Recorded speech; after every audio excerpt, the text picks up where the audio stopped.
Hi guys, welcome to our channel Mahir Shaik. నేను మీ Sumayya. ముందుగా మన ఛానల్ని సబ్స్క్రైబ్ చేసుకోండి, పక్కనే బెల్ ఐకాన్ కూడా ఉంటుంది, యాక్టివేట్ చేసి పెట్టుకోండి. ఈరోజు ఒక వ్లాగ్ అయితే చేయబోతున్నాము. ఏంటి ఈ వ్లాగ్ అని అంటే బిర్యానీ మీద రివ్యూ అయితే ఇవ్వబోతున్నాము. ఫర్ ద ఫస్ట్ టైము ఒక బ్రాండెడ్ బిర్యానీ మీద మనం రివ్యూ అయితే ఇస్తున్నాం అనమాట. ఎలా ఉండబోతుంది ఏంటి అనేది చూపించబోతున్నాను.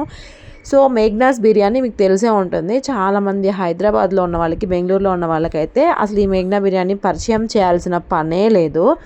ఆల్మోస్ట్ 2 years అయిపోయింది మేఘ్నా బిర్యానీ తినేసి. సో ట్రై చేద్దామని చెప్పేసి మా వారు సర్ప్రైజ్గా తెచ్చారనమాట. చెప్పకుండా సడన్గా తెచ్చారు. ఒక్కొక్క ప్యాకెట్ వచ్చేసరికి 360 రూపీస్ పడింది. ఒక్కొక్క బిర్యానీ 360 రూపీస్ పడింది. ఇది ఎక్కడెక్కడ ఉంటుంది చూడండి. Meghna's foods Hyderabadi biryani Andhra style.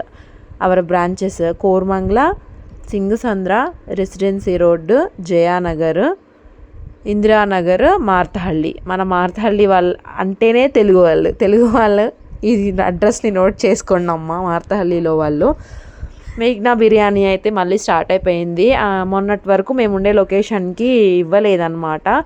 So ఏమేమి బుక్ చేసాము, ఏమొచ్చింది అనేది చూడబోతున్నాము. మేము నార్మల్గా ఏం తెచ్చుకున్నా రెండు తెచ్చుకోవడం అలవాటు కదా. అలానే బిర్యానీ కూడా 2 తెప్పించారు మా వారు. ఒకటి మామూలు బిర్యానీ రైస్, బోన్లెస్ బిర్యానీ లాగా అనమాట. అంటే వేరుగా బిర్యానీ వేరు, బోన్లెస్ చికెన్ వేరుగా ఇస్తారు. ఇంకోటి ఏమో బోన్ బిర్యానీ, మామూలుగా బిర్యానీ. ఇది వచ్చరికి రైతా. ప్యాకింగ్ చాలా అద్భుతంగా చేశారు. ఎందులో కూడా డిఫెక్టే లేదు అసలు. ఇది వచ్చేసి బిర్యానీ గ్రేవీ సిల్వర్ ఫాయిల్ కవర్స్లో చేశారనమాట, నార్మల్గా కాకుండా. మేఘ్నా బిర్యానీ అంటే కొంచెం బ్రాండెడ్ బిర్యానీ అనే చెప్పుకోవచ్చు. బెహరూజ్ ఇంకా బాగుంటుంది, స్వీటీగా బాగుంటుంది.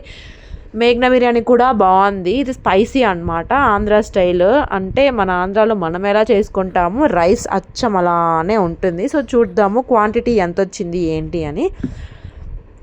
సో మా వారైతే కట్ చేస్తున్నాడు. చాలా ఎగ్జైటింగ్గా ఉన్నా నేనైతే. చాలా టేస్టీగా ఉంటుంది. నేను ఆల్రెడీ తిన్నాను ముందే టేస్ట్ చెప్తున్నాను. చూడండి, రైస్ ఏమాత్రం అతుక్కుపోకుండా విడివిడిగా ఉంది. క్వాంటిటీ ఎంత వచ్చింది అనేది చూద్దాము.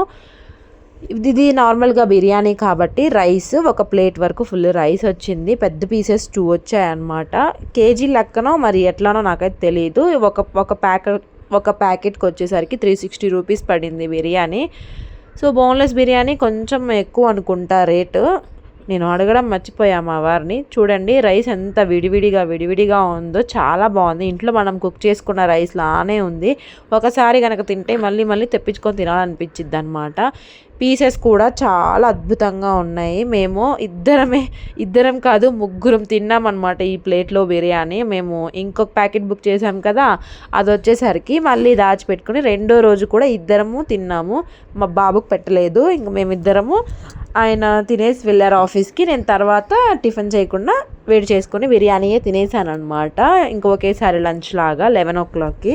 పీస్ చూపిస్తాను చూడండి. చాలా పెద్దగా ఉంది పీస్, అరచేయి ఎంత ఉంది ఒక్కొక్క పీసు. చాలా స్మూతీ టెక్స్చర్తో, చాలా మెత్తగా, బోన్ పక్కన ఉంటుంది కదా అదనమాట. పీస్ వచ్చేసరికి చాలా బాగుంది. బిర్యానీ కూడా బాగుంది. ఇప్పుడు బోన్లెస్ చికెన్ బిర్యానీ అయితే టేస్ట్ చేద్దామని చెప్పి బోన్లెస్ చికెన్ అయితే ఓపెన్ చేసి ఒక పీస్ అయితే తీస్తున్నా నేను. లాస్ట్ మిగిలిపోయిన అన్నంలో కొంచెంలో చూద్దాము ఇది కూడా అని చెప్పేసి. అసలు దీనికైతే ఫుల్గా గ్రేవీ పట్టేసి ముక్కంతా సాఫ్టీగా చాలా ఎలా ఉందంటే నోట్లో వేసుకుంటే కరిగిపోయేలాగా ఉందన్నమాట. చాలా బాగుంది. దీనికి ఎంత రేటింగ్ ఇవ్వచ్చు అంటే 5 out of 5 ఇచ్చేసేయచ్చు నన్ను అడిగితే. చాలా రకాల బిర్యానీలు టేస్ట్ చేశాను, కానీ మన ఆంధ్ర వాళ్ళకి మన ఈ ఆంధ్ర స్టైల్ బిర్యానీ నచ్చకపోతే ఎలాగా. అయినా మేఘ్నా వాళ్ళు చాలా బాగా చేస్తారు. సో నెక్స్ట్ డే అనమాట ఇది. నెక్స్ట్ డే ఎలా ఉందా అని చెప్పేసి నెక్స్ట్ డే కూడా వీడియో తీశాను. మనము చికెన్ మంచూరియా అట్లా తిన్నప్పుడు ఎట్లా ఉంటుందో అట్లా అనమాట. సో దీంట్లో నేను ఒక టిప్ అయితే చెప్పబోతున్నాను. ఎప్పుడైనా బిర్యానీని ఇట్లా డబుల్ బాయిలింగ్ మెథడ్లో వేడి చేసుకొని డైరెక్ట్గా కుక్కర్లో పెట్టకుండా, నేను ఇప్పుడు రైస్ కుక్కర్లో వేడి చేసుకుంటున్నాను. ఎందుకంటే పాపతో కుదరక ఇట్లా పెట్టేశాను అనమాట. ఇది కూడా వీడియో తీశాను మీకోసమే. కింద వాటర్ అయితే పెట్టేశాను. చాలా వాటర్ పోసేసి ఒక ప్లేట్లో రైస్ అయితే వేసాను. ఏమేమి వేడి చేయాలనుకుంటున్నామో పైన రైస్లో ప్లేట్లో అయితే పెట్టేసిన తర్వాత దాని మీద మళ్ళీ మూత పెట్టేసేయండి. అప్పుడు మనము బయటికి వెళ్ళినా కానీ చాలాసేపు వేడిగా ఉంటుంది. అమ్మో దిగిపోతుందేమో అనుకోవద్దు, ఏం దిగిపోదు. నేను ట్రై చేశాను చాలాసార్లే, నాకైతే ఏం దిగిపోలేదబ్బా, బాగానే ఉంది. బిర్యానీ అయితే ఈ విధంగా వేడి చేసుకున్నట్టయితే వేడిగా సర్వ్ చేసేసుకోవచ్చు అనమాట. మళ్ళీ మనం ఫస్ట్ డే చేసుకున్న ఆరోమా అయితే వస్తుంది. సో చూసేసారు కదా మేఘ్నా బిర్యానీ ఎట్లా ఉంది ఏంటి అనేది 5 out of 5 అయితే ఇస్తున్నాను. మరిన్ని ఇంట్రెస్టింగ్ వీడియోస్ కోసం ఛానల్ని సబ్స్క్రైబ్ చేసుకోండి. Thank you.